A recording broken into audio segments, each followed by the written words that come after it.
Alrighty then, we are back live from my meditation room.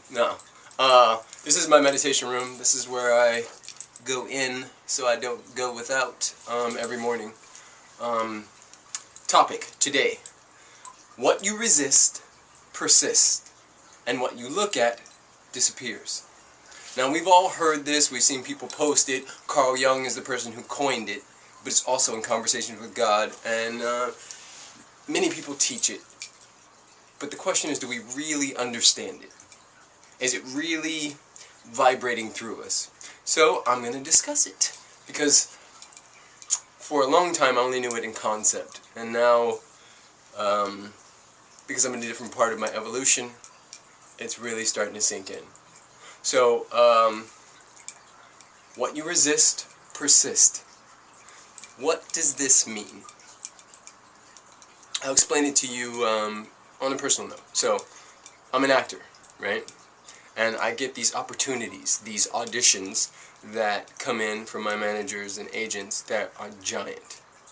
And for the longest, I'd get them and start imagining and wanting. I want them so bad, because I knew that any one of these could change my life forever, and that I would be doing this on a larger scale, because that's the goal. This, what I'm doing with you guys, makes my heart smile. So does acting, so does surf lessons and reading and a million other things. Okay, I'm off the point. I get these opportunities, these auditions, and immediately I go into resistance, right? One wouldn't see it as resistance. I didn't see it as resistance. But understanding now that the universe doesn't speak English. God doesn't speak English. God speaks feelings. God wants what we want. Every time. So, I read this quote maybe a month ago. You cannot have what you want, but you may experience what you have. And I was like, what? And I got it.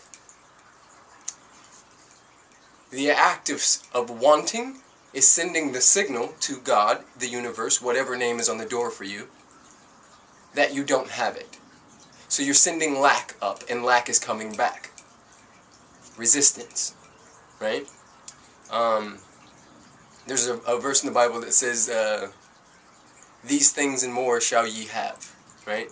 And there's a million teachings that we are extensions of God, and that when we really tap into what that means, it's endless what we can manifest. But we have to get out of our own way. And getting out of our own way, a part of that is to not resist, to stand in abundance, to stand in faith that whatever it is that you want to call forth, that it's already there. Believing and acting from already having it. So for instance, I want a 645 drop-top BMW, right? Because I love BMWs. My dad had BMWs. My mom had BMWs. I love BMWs. I want a BMW. I also want an old-school Porsche. I also want to live in Africa and Topanga. All these things, right? Standing in that space, in that million-dollar consciousness, is what is going to create that.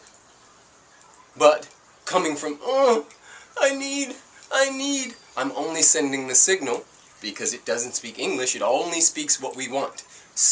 Okay, so be, do, have. That's another conversation, and we will talk about it at some point. But along the same lines, right?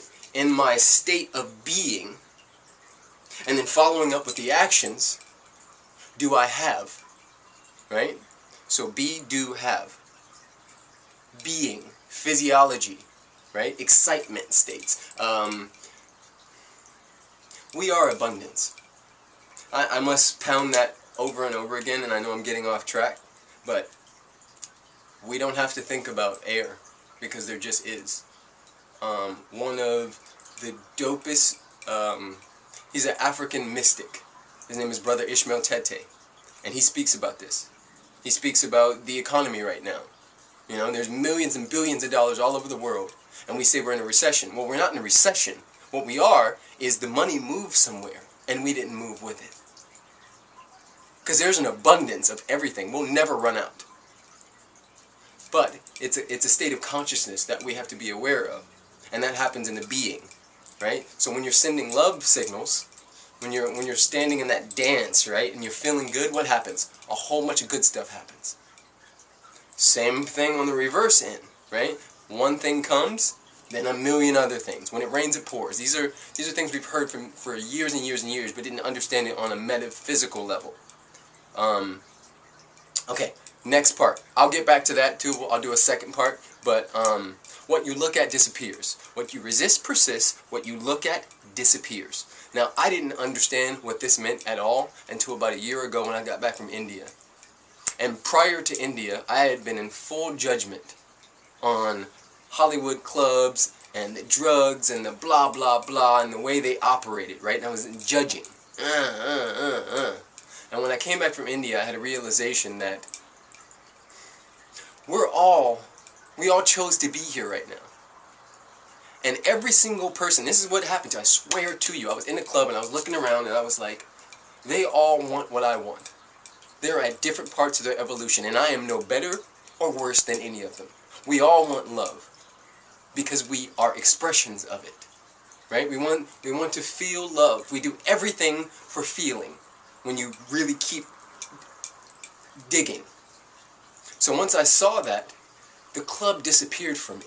And I saw souls. I saw beautiful people along and on their evolution, having a good time in a place. And they may happen to add drugs and be on a whole different mindset. But who am I to get in their evolution?